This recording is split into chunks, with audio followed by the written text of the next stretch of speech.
sidelines in this important issue in terms of increasing safety and reducing violence in Milwaukee. And I'm focusing substantial attention on the root causes of violence here in Milwaukee.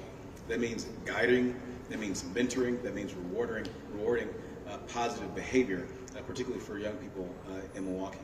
That means seeking more jobs, good jobs, family-supporting careers right here in our city so that our residents have financial stability, which leads to stability in their lives, which leads to stability in the lives of their family, which leads to stability in their homes, which leads to the overall public safety that all of us want to see. And I want housing stability that increases the strength of the social fabric in not just our neighborhoods, but our community and the city overall.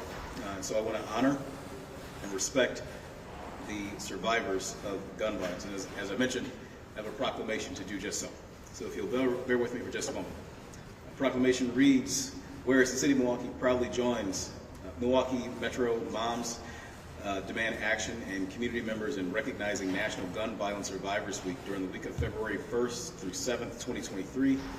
And whereas National Gun Violence Survivors Week is designed to honor and remember all victims and survivors of gun violence, and whereas National Gun Violence Survivors Week encourages all citizens to support their community's efforts to prevent the tragic effects of gun violence, and whereas National Gun Violence Survivors Week aims to increase public awareness that firearms are the leading cause of death for children and teens, and whereas National Gun Violence Survivors Week fosters a safe, supportive, and effective environment for survivors to be heard and victims to be honored, and whereas the City of Milwaukee recognizes Milwaukee Metro Moms Demand Action for their efforts in honoring victims, survivors, and families affected by gun violence and joins them in their commitment to reduce gun violence. And now, therefore, I, Cavalier Johnson, Mayor of the City of Milwaukee, do hereby proclaim February 1st through 7th, 2023 to be National Gun Violence Survivors Week throughout the City of Milwaukee.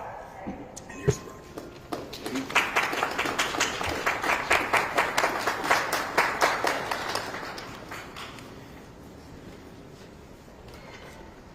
And we are joined by a host of partners here who will speak, and I'll take the opportunity to introduce them to you. First up will be Lynn Lewis, from Program Director for 414 Life. Lynn? Good morning. My name is Lynn Lewis, Director of Medical College of Wisconsin, 414 Life. Let me start by saying that no mother should endure the call or the news of their child being shot or killed due to violence, gun violence. Let me say that again. No mother should endure a call, the news of their child being shot or killed by gun violence. We already know what the statistics said for 2022 as it relates to homicides being over 200 and non-fatal shootings being over 800. This year already, from January to currently, this morning, as of this morning, we have 10 homicides and 78 non-fatal shootings. Let me say this, planning and responding to shootings, attending funerals, and seeing very raw emotions of parents, families, friends who have lost loved ones due to senseless gun violence is absolutely heart-wrenching. And it is incredibly traumatic for families, for friends, for neighbors, for the community, and those women and men who have their boots on the ground doing the work of violence prevention. 414 Life is a violence prevention program built to provide 24/7 mediations, interruptions, assessments for level of safety, and retaliatory behavior. This work is done by 414 Life's dedicated team of violence interrupters, outreach workers, hospital responders, and community engagement. We work alongside Freighter Hospital Emergency Department Trauma Team. We engage in the schools. We work in the community. We walk with the residents and hear their stories and provide resources. We are building social capital to build bridges for pro-social people and pro-social activities for those individuals who want to do better in life, and also for those families who want to be safe from further harm. Addressing gun violence as a public health crisis is a heavy lift. It will take all hands on deck, and we all know it and we've all seen it. I do have a privilege to work with many individuals that really understand what's going on in the city. They really understand the assignment and the situation that is happening in the streets, on the blocks, and in the community. It's going to take supporting each other. It's going to take resource sharing. It's going to take collaboration around those very critical trends that we see brewing in our community and also happening in our community. So I urge each of you to contact 414 Life, to engage with us, to receive resources for us, to collaborate with us. If you want more information about 414 Life, there are several ways to connect with us. Please reach us at 414-439-5528. You can also email us at 414lifemilwaukee@mcw.edu. And please follow us on Facebook at 414 Life Milwaukee to see where we are canvassing in the community, where we are having events in the community. You can find that information there. Thank you so much.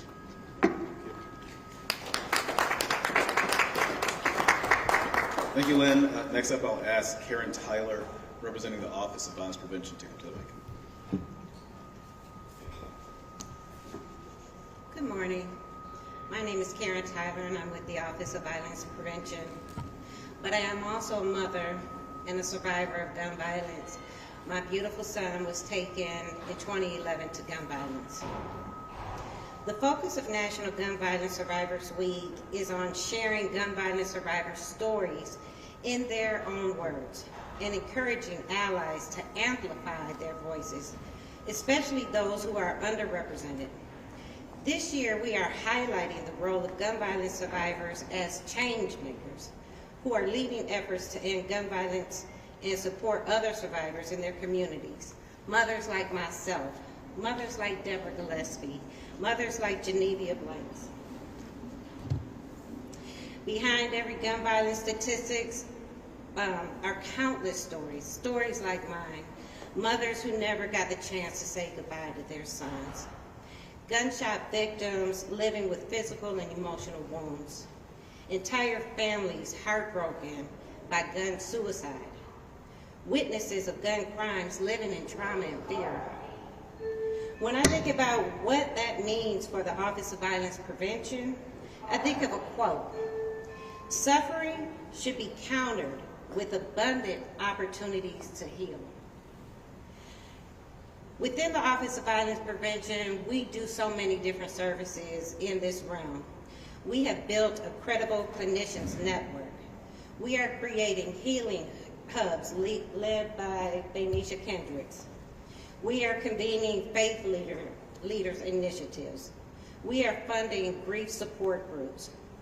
We educate on trauma and culturally informed services. We provide community outreach and support. We provide emergency support to victims of retaliatory violence. We are coordinating our crisis response network, and we have helped to fund countless organizations and grassroots organizations with community healing initiatives and to provide therapeutic support to individuals. So again, I say, I'm a survivor of gun violence. Every day I think of my son. Every day I think about what my family has to go through. It is so far-reaching. When one child dies, it affects the teachers, it affects the community, it affects everybody. It is so far-reaching and it is so painful. Please support survivors. Please uplift their voices. Please include them in the decision-making process. And I just want to thank our mayor for supporting us. Even as an alderman, he supported our family. And that is so appreciative on that level. And we need that support. So thank you. Thank you, Karen. Next, I'll ask Annalise Dickman to approach the podium. Good morning. My name is Annalisa Dickman, and I'm the Midwest Program Manager for Brady. Brady was founded over 30 years ago by gun violence survivors Jim and Sarah Brady, and continues to be led by survivors to this day. These are people who have lost their parents, their children, their siblings to gun violence, people who have been targeted themselves by gunmen in their classrooms or at their grocery store. Brady does our work every single day in the fervent hope that soon there will be no more new members of the American Club of Gun Violence Survivors.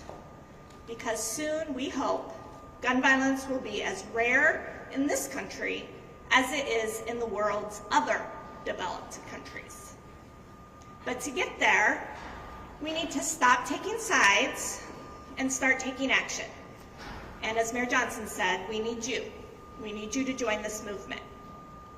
We need your voice, and we need your vote to ensure we have a court system that will hold the gun industry accountable for its role in creating a country in which it is easier to buy an assault rifle than it is a can of baby formula. We need your voice and your vote to ensure we have a Congress and a state legislature that will ban those assault rifles and ghost guns, and will require every gun seller to conduct a background check at every gun sale. We need your voice and your vote to ensure our school leaders educate parents on safe gun ownership and the responsibility to store guns securely to end family fire. If you live in America, you know someone whose life has been affected by gun violence. You can help end this epidemic starting this month. Keep those survivors you know and these survivors here today in your hearts, and in their honor, take action at the ballot box. Thank you.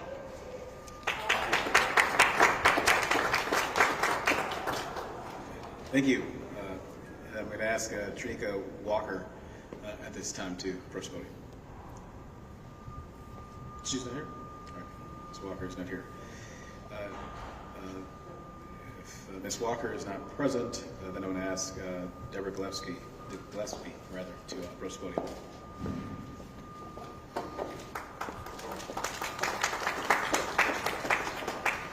Good morning. Good morning. Thank you for coming. And thank Moms Demand Action and Geneva Blakes for organizing today. And thank you, Mayor, for hosting. Today marks the third day of Black History Month, a National Gun Violence Survivors Week. And and I would normally tell you that gun violence is a people issue. But today, in honor of Black History Month, I'd like to share the fact that gun violence is ravaging the African American community. With gunshot injuries, homicides, and suicides. National Gun Violence Survivors Week is an opportunity for us to bring awareness to the gun violence crisis faced by African American Wisconsinites and Americans. My call to action is that you stand with us to demand funding generated by our statistics, provide life-changing resources needed in African American communities, and demand responsible gun legislation. And if you'd like to get involved, please just hashtag GB Survivors Week to see how you can get involved. Thank you.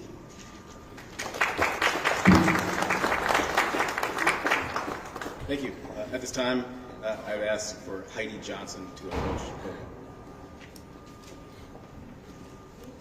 Hi, I'm Heidi Johnson. I'm with WAVE Educational Fund. WAVE is a statewide organization dedicated to gun violence prevention.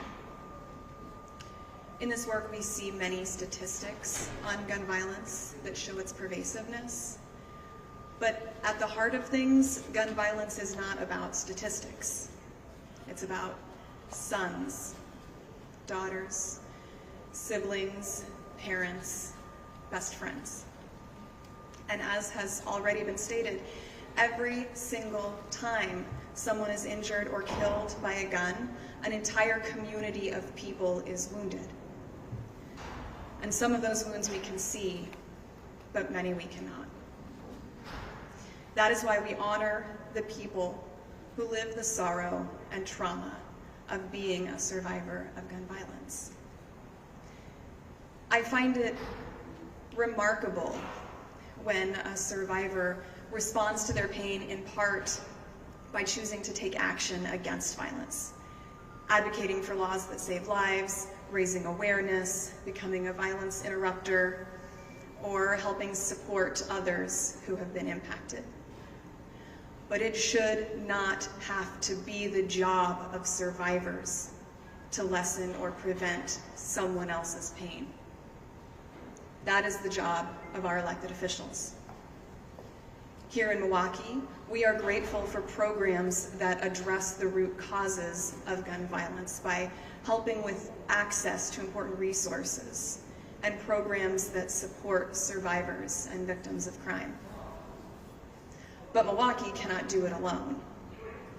We know that more guns in a community directly correlates to more gun violence.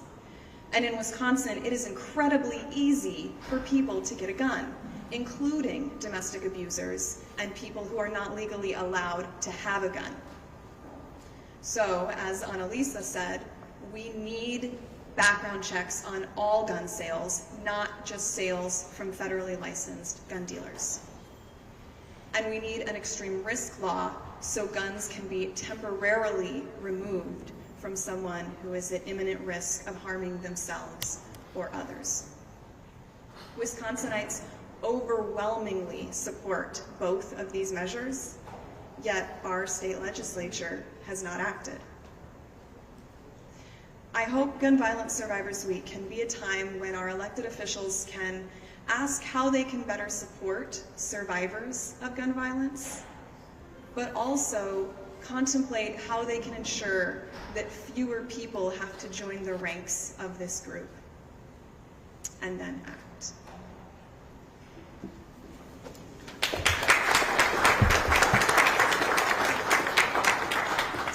Thank you, Heidi.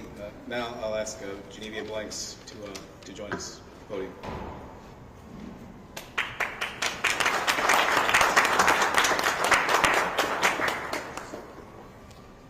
Gun violence after gun violence continues to strike us to our core. For me personally, another member of my family experienced gun violence.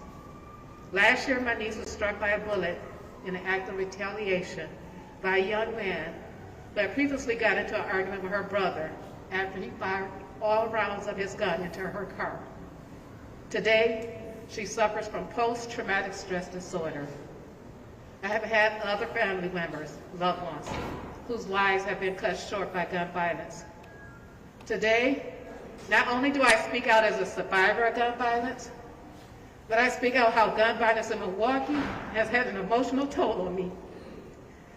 I know it has an even bigger impact on the victims and their families.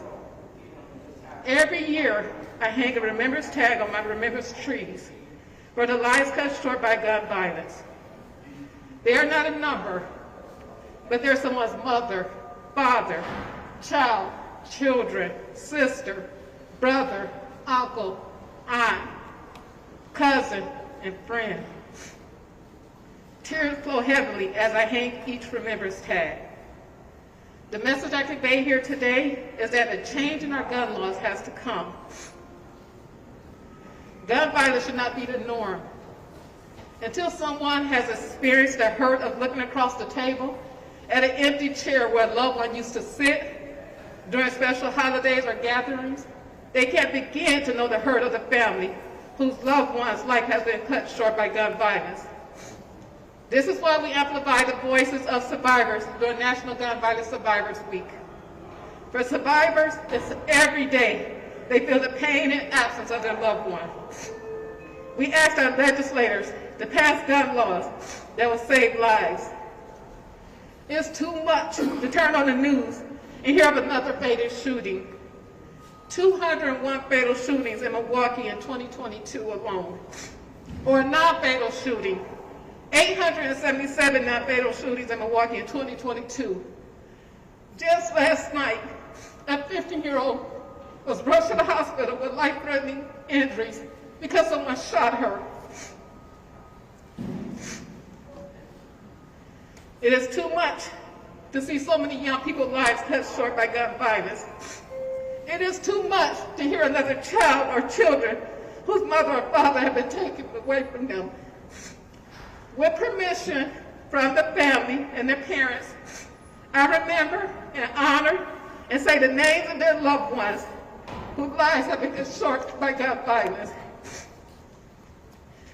Kirkpatrick Bickham Jr., Anton Lamar Carter Jr., Anthony Daniels, William Davis Jr., Carl Hall, Donovan Hines, Joe L. Jackson Jr., Robert James, Steve Jenkins Jr., Stephon Owens, Imani Robinson, Davion Smith, Valencia Spears, Nakai Stylo, Jimmy Williams Jr., Deshaun Winbush, Darnell Woodard II, Jakari Darius Wright.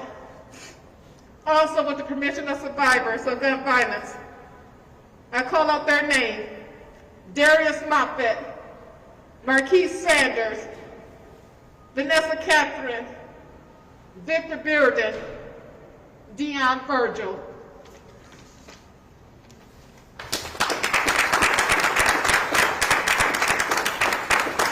Thank you. Thank you, Ms. Mikes. As you see, gun violence in all of its forms has emotional toll on not just the individuals here, but especially those individuals out in the community who have lost loved ones or who are survivors themselves to gun violence in Milwaukee and other places around the state and around the country. I'd also like to recognize state representatives who have joined us this morning. We're joined by State Representative Robin Vining. Thank you for being here, Representative. We're joined by State Representative Ryan Clancy. Thank you for being here, Representative. We're also joined by State Representative Deb Andraka.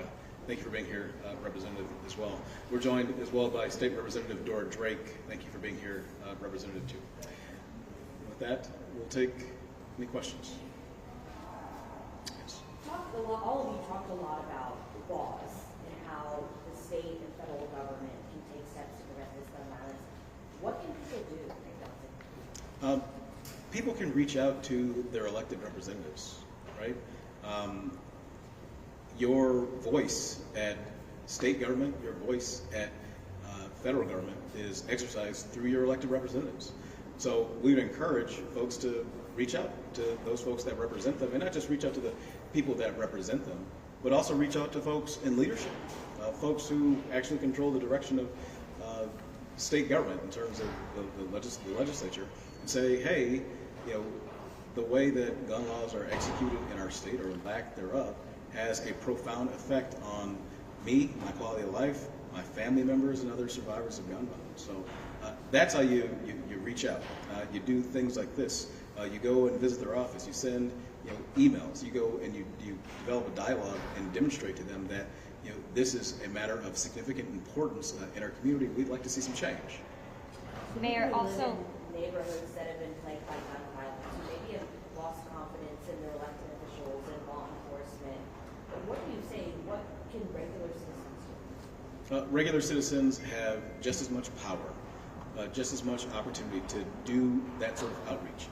to their elected officials, but even more than that. That's why I say that we need everybody in the game. It's not just elected officials. It's not just those in law enforcement. We need everybody to be a part of the solution here to increase safety and also reduce violence. So if you know somebody that's out there that's causing death, harm, or destruction, you got to reach out to them. You got to tell them that there's a better way to put guns down, to not act out in a violent manner. Look, we can't have a society in which somebody gets a gun and goes to shoot somebody and then goes and rides it out sitting on somebody's couch, and folks know and nobody says anything. So I encourage folks to speak up. And if you're not speaking up to your elected representatives because you've lost faith there, then you can reach out to law enforcement, and you can do so anonymously in order to get your point across. If you don't feel comfortable reaching out to law enforcement directly, you can reach out to the Office of Violence Prevention and report that information anonymously, and we'll get that information over for investigation. You can also reach out and call Crime Stoppers and do so anonymously in order to get that information out so that it can be follow-up as well. So whether you're an elected position, whether you're somebody who's really focused on tackling this issue, whether you're somebody who perhaps some form or fashion throughout the process has lost hope, there are opportunities for you to reach out, and we need you to reach out. We need you to be a part of the solution here. Everybody's got to be in the game. Mayor Johnson, just a quick question. We have seen so much teen violence, 13, 14, 15-year-olds being arrested because they've shot another teen or somebody else. So what do you say for starting the conversations at home, under those roofs, to parents, guardians, mentors? How can they help and stop that before those teens do act out? Yeah, I mean, that's exactly why I mention that constantly, is that it's not just people in elected office or in law enforcement. It starts at home, right? The parents and mentors and friends, those folks who have those intimate relationships with people, whether they're teenagers or not teenagers, quite frankly, young adults. I mean, when I get notifications, especially throughout the night from the Milwaukee Police Department about violence that happened, it's not simply teenagers. These are young adults, some up near my age, that are pulling triggers and hurting each other, right? So it's important to recognize that. But it's important to recognize too the outsized role that family members play or can play in helping to reduce violence and increase safety in our community. So that's why I say I need those folks to speak up. I need those folks to be engaged. I need those folks to not sit on the sidelines. Everybody has a role in helping us to achieve our public safety goals in Milwaukee. And it's not just good for the young people that they care about, whether they're teenagers or young adults, right? That's good for the people that they may encounter, that they may have visit violence upon, and not just those individuals who would be hurt, but the ripple effect that we just talked about, right? When somebody is hurt, it's not just that individual, it's their mother, it's their father, it's their children, it's people that care about them that also are hurt. There's a ripple effect when violence happens in our community. So that's what my ask would be, is for folks to recognize, to see, to understand that they have power here too, and they've got to step up and be a part of the game too to increase safety in the city. Piggybacking off that question, Mr. Mayor, in the city of Milwaukee, a lot of the violence is perpetrated by young men. Yes. And with all due respect, I don't see any young men here today. And I was wondering, piggybacking off that question, to get young people more involved, would you consider inviting them to events like this, or maybe some of the people can? Yeah, certainly. I think the organizers of today's events and others are doing that work and reaching out to young men. I know just this last summer, from my own leadership in the mayor's office and in partnership with our governor, Tony Evers, in partnership with Dr. Keith Posley at Milwaukee Public Schools, in partnership with Employ Milwaukee, our workforce development agency, we were able to reach out to young people, 200 young men, and young men of color, as a matter of fact, in Milwaukee who were susceptible to stealing cars. We targeted that group specifically, young people between the ages of 10 years old to 15 years old, providing them an opportunity to be involved, to have caring adult mentorship, to have the opportunity to go and have exposure beyond what they may see on their block, and an opportunity to put money in their pocket the honest way.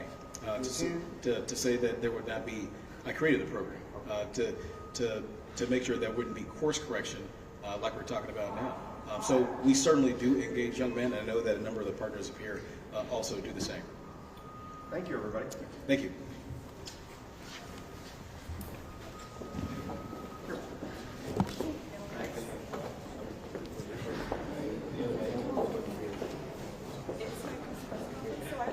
I know. You know.